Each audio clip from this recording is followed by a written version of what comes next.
Hi everyone, I am Abhishek and we are gonna start a football channel. We'll talk about not just football channel, we'll be very specifically talking a lot of Premier League football, uh, pre-game, post-game stuff, transfers. Uh, we'll try to do some analysis. I'm not a professional at it, but I have been watching it for like 15 odd years. So I just think we will look into some of that as well. But I'm pretty excited for it. I'm not sure what the structure is to be starting a YouTube channel, but I just feel we this is something I always wanted to do. To talk to friends, to just share what I feel or in a broader forum. And I think this could be one of those places. Yeah. So extra half is the name. We just thought just come up with some name for the channel, and we finalized to this. So yeah, we start today. It's a good place, good day to start. I think the start of the Premier League uh, uh, season, and there's a lot to talk about. There's a lot to discuss. So much of transfers, so much of so much rumors, transfer rumors, predictions for next season. Uh, I think I think there's a lot to talk about in the first video itself. Um, but yeah, about me. So I am a lifelong Manchester United fan. I think I started when I saw that first YouTube video of Ronaldo tricks and skills. I saw the thumbnail and clicked on it. I was with a friend, and oh man, I went mad, and I was just like, this is not just normal football, because I had seen football. I had seen the 2006 World Cup in Germany, and I thought, okay, fair enough. You support. I think I used to support England back then. I But then it was okay. Italy won that World Cup. I was not too excited about anyone in particular. It did not affect me. But then yeah, I watched Cristiano, and I was like, okay, I need to start watching league football as well. That is how I landed to Premier League football. I think the first game I saw was the Manchester United versus Liverpool game in 2008-2009 season. United lost that game 3-1. But Yeah, it was Fernando Torres having a really good game. It is having a stinker. I think I started off there. United won the league that season. Ronaldo went to Madrid, and then I lost it. I think I had just started seeing Premier League, and uh, Ronaldo just switching to Real Madrid. I didn't really follow La Liga back then. So for a brief period, I started also watching Real Madrid. Uh, uh, but then I think in that three-peat season, I really watched Madrid more than I watched United uh, because of Ronaldo. I think I had been a United fan because of Ronaldo, but then I become a club fan. Um, and then again, I think once Ronaldo left for Juventus, I started just watching United football. I, s- I was like, I was watching that season where just Ole had taken over from Mourinho, and was pretty. Uh, I think United's years post Sir Alex were really poor for what I had set. I had seen expectations from United. Given when I started, it was all domination. Yeah, and it has been bad since. United haven't had a really great period since Sir Alex, and this is how it has been. But yeah, last season was the worst, and I think it only goes up from here. So that's about me. We're gonna start about this season. I think we have a lot to talk about and I'm not sure how I'm gonna break up in the next videos. But this first video, I'll just talk about uh, United. What are my expectations of them? I'm really excited about the transfer activity. मतलब if you look at it, and uh, the season, you saw the season how bad we were in attack. You saw the season we lost in the Europa League final because we could not score a goal. There were so many games, even where we drew, where we were drawn to, like Liverpool 2-2, Arsenal 1-1, City 2 games, game against Bournemouth where we were against 10 men. We could have won this game if we had better attack. And I just felt the transfer activity, getting Mateus Cunha, then Brandon Bugo, and then Benjamin Sesko. is kind of highlights that attack United have gone into the transfers window saying we're going to sort the attack once and for all.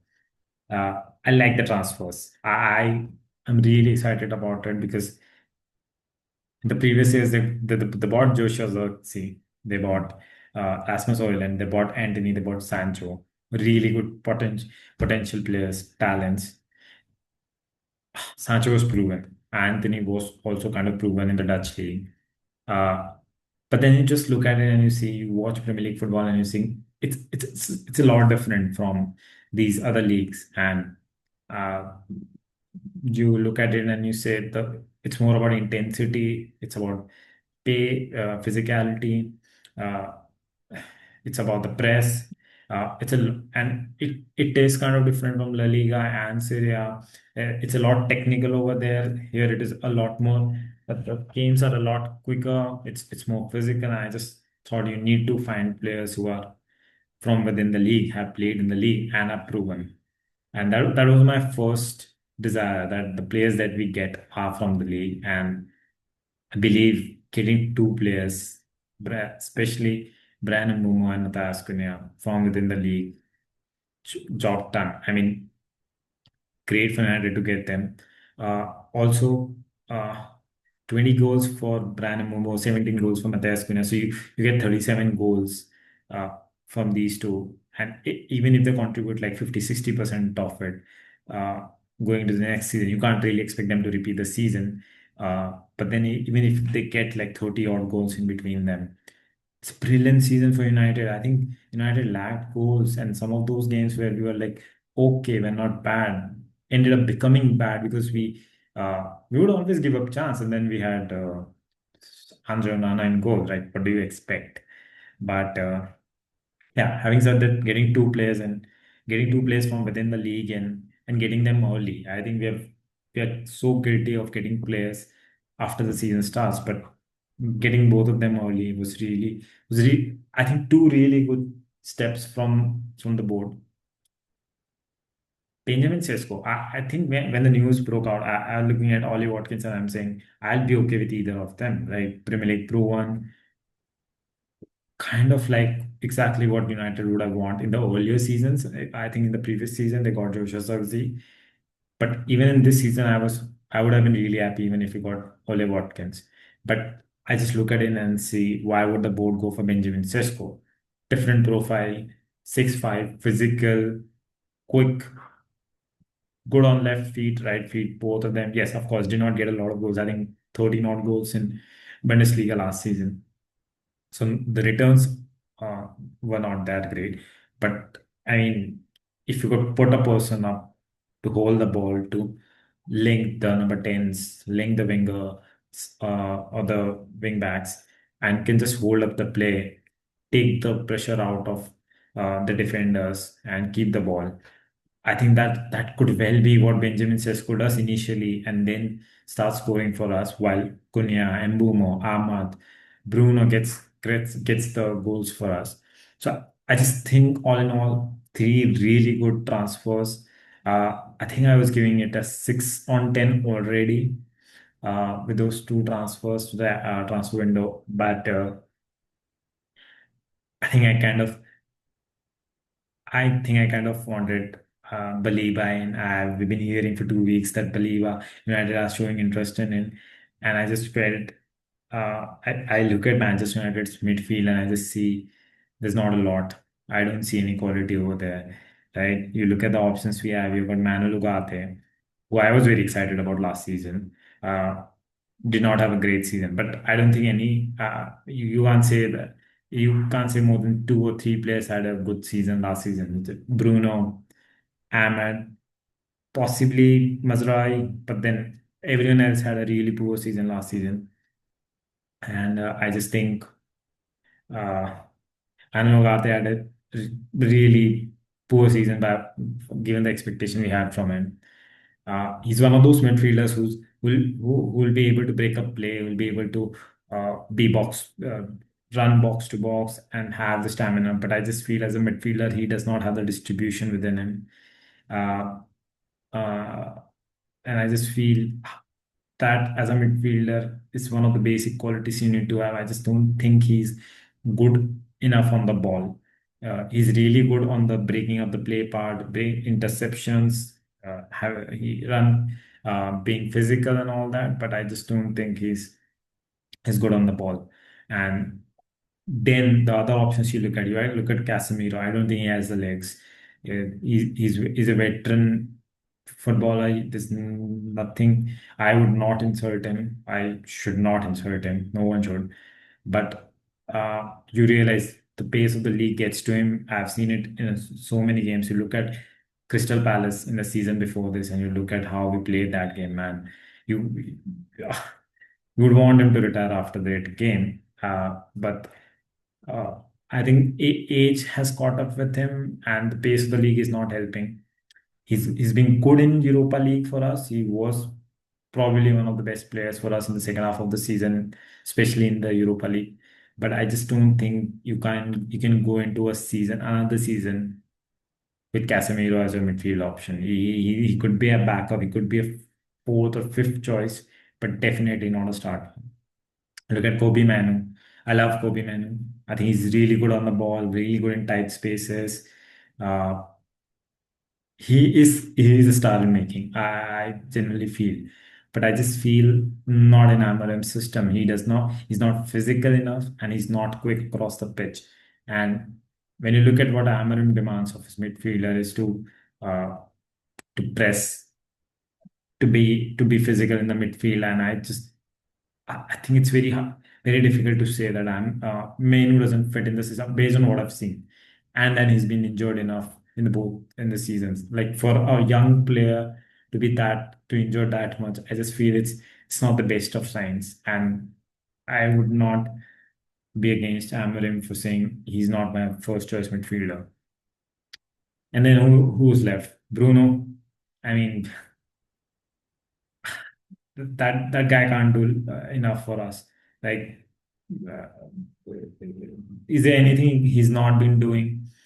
And just feel if he had gone this season, I would have like probably lost my interest to watch United. For a part of it would have gone with him because he's been that player who you would turn to watch Manchester United even on their worst days when you know you're gonna be 4-0 down, 5-0 down, or when we've been 4-0, 5-0 down in the previous seasons, but you still watch it for him. Uh, I don't think Bruno Fernandes can really play that deeper midfield role because I think his best position is in one of those two tens. Uh, and you need him up the pitch. You need him to create. You need him to be in and around the striker, in and around the wing backs because they're going to be high. And you just want him scoring and assisting. I do not really see him as a midfielder because he lacks the one attribute that he lacks is that defensive uh, discipline. He's out of position a lot. He likes to roam about, and that is the player he is. Right? It's like you cannot expect Kevin De Bruyne to be a defensive midfielder. Like Bruno Fernandes is pretty much on the same level. You give them that. Right? So these are very fluid players, right? You cannot, and as a midfielder, you need to understand your position well. And I just feel for that reason enough, right? United should not play Bruno in the midfield. You need to get a quality midfielder, someone who can break the play, someone who's box to box, someone who could distribute, right? And United will have to get one this season. Uh, I was excited about Believer, but I kind of knew Brighton would not sell this easy. Uh, And then you're left with the goalkeeper. I think this was my fifth and the most important one. If I had gotten a better goalkeeper, I think I would have and believe and I would have given this window a 9.5 because you possibly making sure that you cover up everything that you felt was not right last season. You've gotten players and you've spent money to cover up for all of them.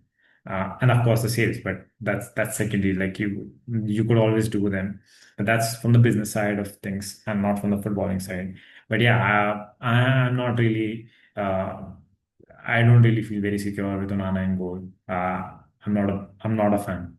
Forget it. I think you can't give a goalkeeper 2 seasons and have him 8 errors leading to a goal in the second season, and as well as costing us Champions League football in the first season. And I think he was the worst in the previous season as well. And then 8 errors leading to goal in the second season. I just don't think he's he could be Manchester United's first choice.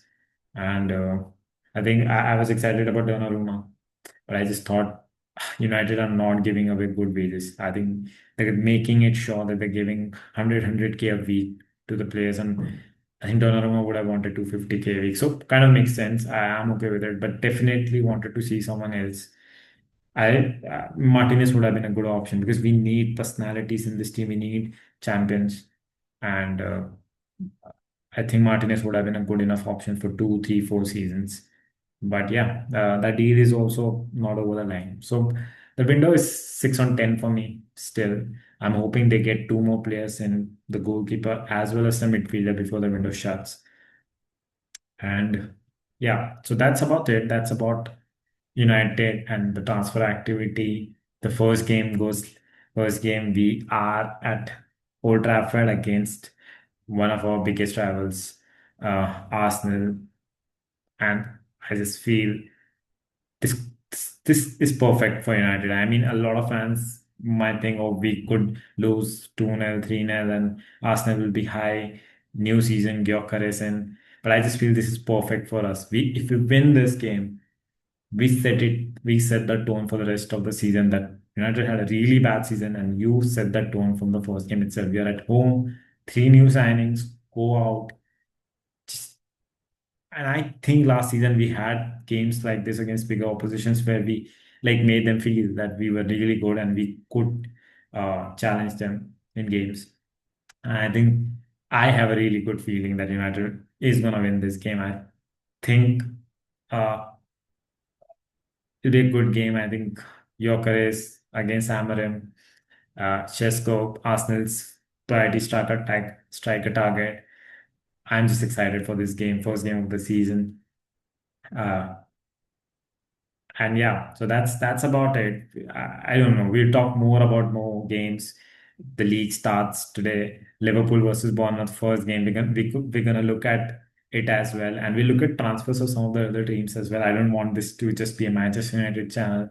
I watch a lot of games, so yeah, we'll talk about them in the next games, in the next video. Sorry, and also my predictions for the season for all the teams, and we'll do one again after the. I think honestly, I would want to do that once the window shuts, and I've seen all. Uh, all teams play at least 2, 3 games, and then it would look a better picture of where the teams are. I think not good to do a prediction right now, but yeah, we'll see that in the more videos. So hope you like this video. Hope you want to join, be a part of it. I'm not a creator or something. I just want to talk and talk with people who are like-minded. So yeah, let's get this started, and we'll come back in the second video. Stay tuned.